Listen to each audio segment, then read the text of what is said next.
War was not new to the galaxy. Empires had risen, federations had fallen, species had burned themselves out in the blaze of their own ambitions. But what was new, what no one was prepared for, was humanity.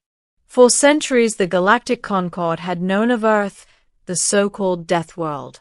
They'd catalogued its impossible biology, its savage weather patterns, its carnivorous megafauna.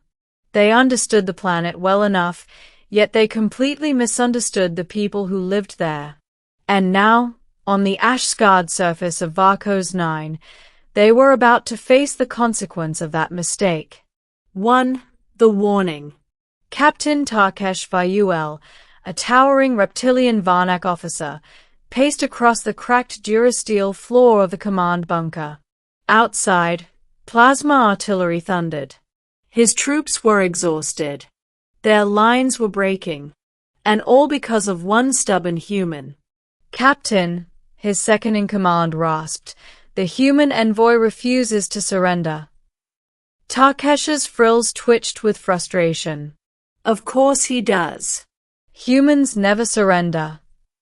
Shall we detain him? Before Takesh could respond, the metal door slid open with a harsh groan. In stepped Commander Jack Rourke of the Terran Defense Coalition, tall, broad-shouldered, his armor scorched and dented, one arm strapped with makeshift nanobandages. He looked like he'd crawled through the underworld and punched his way back out. Takesh spread his claws wide in a gesture of strained diplomacy. "Commander Rourke, we have offered terms. Your fleet is outnumbered 3-1. Even humans must see the futility." Rourke wiped grime from his brow, eyes sharp as broken glass. "You think this is about numbers?" "You cannot win," Takesh pressed.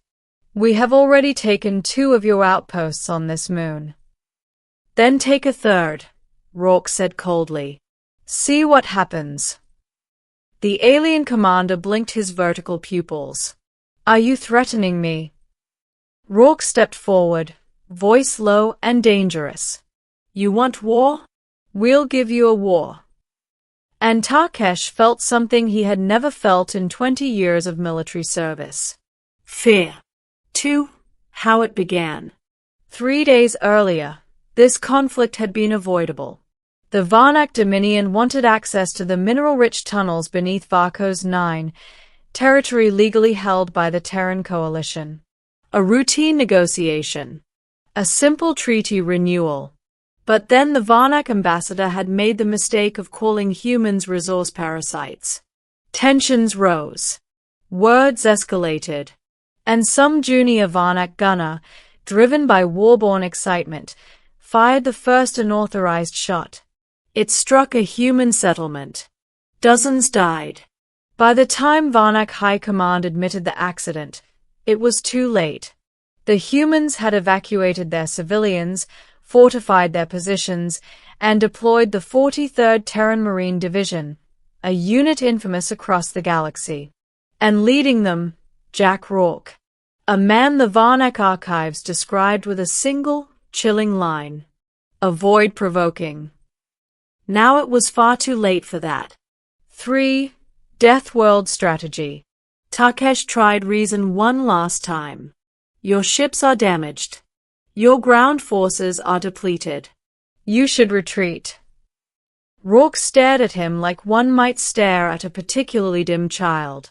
Captain, you still don't get it. Humans don't fight wars like you do. We follow military doctrine, Takesh replied. Strategy, logistics. Humans fight like our homeworld taught us. Everything on Earth tries to kill us. Our bodies, our minds, our instincts, they were forged in a crucible your species has never imagined. He stepped closer. You think your soldiers are ready for a drawn-out fight? Humans were born for attrition, for adaptation, for going without sleep, or food, or hope, and still fighting. Takesh's frills flattened in alarm. Rourke continued. You're fighting a species that survived ice ages, supervolcanoes, pandemics, and each other. We don't break. He tapped his com implant. Phase 2. Execute. Outside, the ground rumbled. Takesh rushed to the bunker window. His eyes widened. For the human counterattack. From the fog-drenched ravines, dozens of Terran drop mechs emerged, towering exosuits armed with kinetic rail cannons, their armor shimmering with adaptive camouflage. But that wasn't the terrifying part. The terrifying part was the humans outside the mechs. Hundreds of Marines sprinted across no man's land wearing only lightweight armor, moving faster than most Varnak soldiers could track. Plasma fire rained around them, but the humans zigzagged, dove, rolled, and advanced with terrifying precision. Their battle cries echoed like thunder. And behind them, the shock teams, engineering squads who carried seismic charges, tunneling drones, and improvised weapons that violated at least 6 galactic conventions. Takesh felt his blood freeze. They are charging into fortified lines? Without shielding. Rourke gave a grim smile. Yeah. We call that Tuesday. The first Varnak trench fell in under 2 minutes. The second collapsed shortly after. And then the human artillery began firing. Not plasma. Not lasers. Kinetic rounds. Tungsten rods falling from near orbit. The earth shook like the sky was falling. Takesh stumbled back, stunned. This is slaughter. You fire the first shot, Rourke said calmly. Humans finish what others start. 5. Desperation. By nightfall, the Varnak forces were pinned against the cliffs, their reinforcements cut off.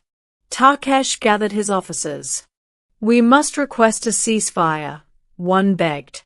We must retreat, another said. But Takesh shook his head. The High Command will execute me for failure. A sudden metallic clang echoed through the bunker. The humans had arrived. A breaching charge blew the door inward, and smoke filled the room. Figures stepped through, Marines in scorched armor, visor glows cutting through the haze. And at their center, Jack Rourke. Takesh collapsed to one knee in surrender. But Rourke didn't raise his weapon. He simply stared at the exhausted, broken Varnak defenders. You should have left that settlement alone, Rourke said quietly. But this doesn't need to end in more death.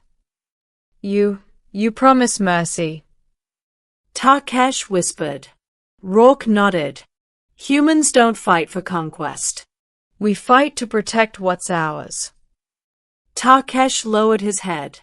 Then we accept your terms. 6. Aftermath. By dawn, the ceasefire was signed. Human medics treated wounded Varnak soldiers. Terran engineers stabilized the ruined terrain. And for the first time in days, silence fell across the battlefield. Takesh approached Rourke, his posture humble. I misjudged your species, he admitted. I thought humans reckless. Impulsive. Oh, we are, Rourke said with a tired smirk. But we're also loyal as hell.